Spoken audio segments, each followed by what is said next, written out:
Hello, Mr. Lee. Hello. Thank you for arranging this Zoom. My name is Aheng from Next Associate.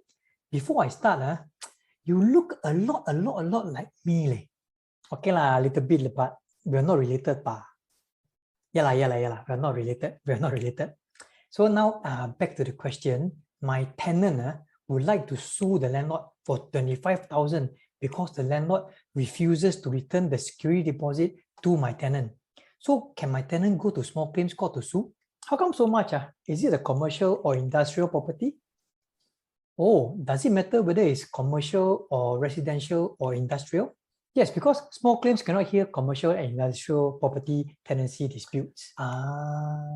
Okay, so this one is a penthouse. So the tenant can sue the landlord in small claims? Well, small claims have jurisdiction to hear dispute up to 20K. Anything above 20K but below 30K can still be filed. But the counterparty, in this case, the landlord, must consent. I see. But why would the landlord agree to be sued for a higher amount? Well, I know, but that is the rule. How about this? My tenant, right, file a claim for 20K and then file another claim for 5K. Will that work? Will that be possible? Well, that's not possible. Your tenant will need to forego the 5K if he wants to claim under the small claims court, unless the landlord agrees to be sued for that amount. 25K. Mr. Lee, do you know how much is the filing fee for small claims? This can be found in the small claims website, and you should always ask your client to check the small claims website. You must also tell your client in writing that it is not within your expertise, your duty already done. He must seek separate legal advice, and if he still wants you to help, you will not be liable for any issues arising out of your advice. Is this important? Do I have to do this in writing? Yes, because you do not want to advise and be blamed for giving wrong advice. It is also odd, but sometimes when you give advice correctly, client may still blame you if the other side counterclaim the client. Yeah, I don't want to get blamed. Okay, so anything else I need to look out for? Just now I mentioned that dispute pertaining to commercial and industrial property not covered. Only residential is covered, but the lease period must not be more than 2 years. Actually the lease was for 2 years and then the tenant want to renew for another year. But then, the landlord,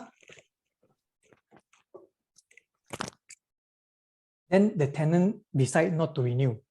But let me ask you, assuming the tenant stay for 2 years and renew for another year, can the tenant still sue the landlord in the small claims court? Well, 2 years plus 1, it will exceed the small claims court jurisdiction, so cannot file in small claims anymore. Okay. Mr. Lee, I was told that if the tenancy agreement is not stamped, it means that the lease is not valid. And then the tenant or the landlord cannot go to small claims. Is that true? Well, that's not true because the lease is still valid, just that the tenant will need to get it stamped before he can file a claim. So why was it not stamped, the tenancy agreement? Oh, not my case. But for my case, the tenant also never stamped. Very funny. I asked him to stamp again and again and again. Even asked him to transfer money to me, then I go and stamp for him. But he never stamped, never transfer money to me also. Okay. Then it's okay because if you collect money and never stamp, you'll be liable for the consequences arising from the failure to stamp. Heng. Your name also Aheng. Oh yeah, my name is also Aheng. Yeah. Okay, so now anything else I need to look out for?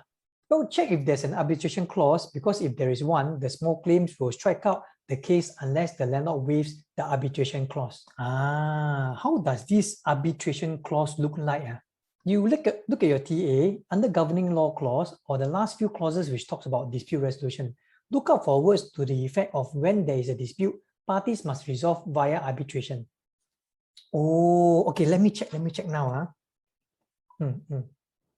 Yeah, it says here that the dispute will be resolved by a court of the Republic of Singapore.